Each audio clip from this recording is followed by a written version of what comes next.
L'un des premiers dilemmes que l'on rencontre lorsqu'on se lance dans la couture, c'est le choix de la machine.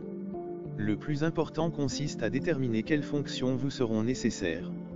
Il n'est pas utile de partir sur un modèle trop sophistiqué si vous n'êtes pas certaine que la couture vous plaira. Mais gardez également à l'esprit qu'une machine bon marché ne sera pas toujours une bonne affaire. L'idéal c'est à la fois une machine simple d'utilisation et proposant suffisamment de possibilités pour vous permettre de progresser.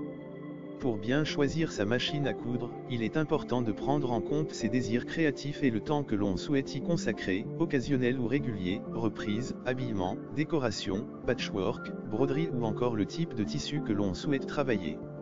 Vos projets vous guideront dans le choix de votre machine à coudre. Quel que soit le budget que l'on souhaite investir ou l'usage que l'on attend de sa machine à coudre, elle doit proposer les points de couture de base, points droits, points zigzag et boutonnières, de préférence automatique en un temps, à défaut en 4 temps. Attention, la mention « boutonnière en 4 temps » signifie que vous devez changer 4 fois vos paramètres de couture afin de coudre les 4 côtés de la boutonnière.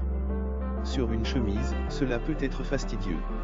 Le point pour couture stretch, ou élastique, s'avère utile pour travailler les tissus extensibles comme le jersey par exemple.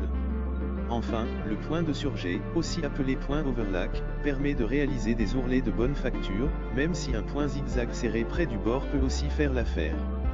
La machine à coudre doit proposer un minimum de pieds presseurs, ou pieds de biche, 4 dans l'idéal, un classique, un pour les fermetures éclairs, un pour les boutonnières et éventuellement un pose-bouton, pour cadrer les boutons.